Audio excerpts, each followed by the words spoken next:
সুপ্রভাত বন্ধুরা। আজ 19শে জুলাই 2024, শুভ শুক্রবার।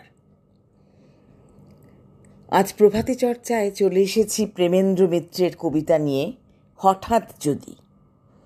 আমার সব বন্ধুদের এক রাশ ভালোবাসা জানাই।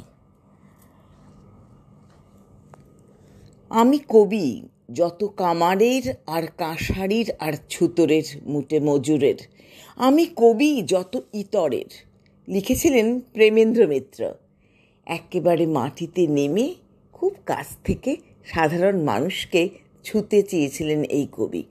তার কবিতায় প্রকৃতির বর্ণনা বা অমলিন নিসর্গ ততটা আসেনি যতটা এসেছে শহরের রাস্তাঘাট, অলি গলি কিংবা শহরের জীবনযাত্রা। কিন্তু এই কবি যখন ছোটদের জন্য লেখেন, তখন তার লেখায় বেজে ওঠে হঠাৎ রাজা হওয়ার আনন্দ কিংবা সারা পৃথিবীতে নিজেকে ছড়িয়ে দেওয়ার মজা।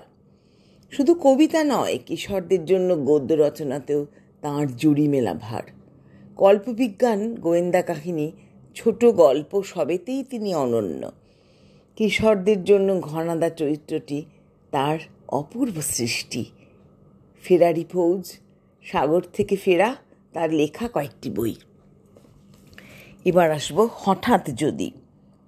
আমায় যদি হঠাৎ কোনো ছলে কেউ করে দেয় আজকে রাতের রাজা, করি গোটা কয়েক আইন জারি, দু এক জনায় খুব কষে দি সাজা। মেঘগুলোকে করি হুকুম সব, ছুটি তোদের আজকে মহোৎসব। বৃষ্টি ফোঁটার ফেলি চিকনচিক, ঝুলিয়ে ঝালর ঢাকি চতুর্দিক। দিলদরিয়া মেজাজ করে কই, বাজগুলো সব ফুর্তি করে বাজা। আমায় যদি হঠাৎ কোনো ছলে কেউ করে দেয় আজকে রাতের রাজা, হাওয়ায় বলি হল্লা করে চল, তারার বাতি নিভিয়ে দলে দল। অন্ধকারে সত্যি কথার শেষে রাজকন্যা পদ্মাবতীর দেশে। ঘুমের পুরীর সেপাইগুলো পেলে তাদের ধরে খুব কষে দি সাজা। আমায় যদি হঠাৎ কোনো ছলে কেউ করে দেয় আজকে রাতের রাজা। ওলট পালট করি বিশ্বখানা, ভাঙি যেথায় যত নিষেধ মানা। মনের মতো কানুন করি কটা, রাজা হওয়ার খুব করে নি ঘটা।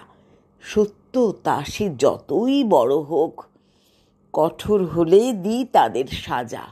আমায় যদি হঠাৎ কোনো ছলে কেউ করে দেয় আজকে রাতের রাজা। নমস্কার বন্ধুরা।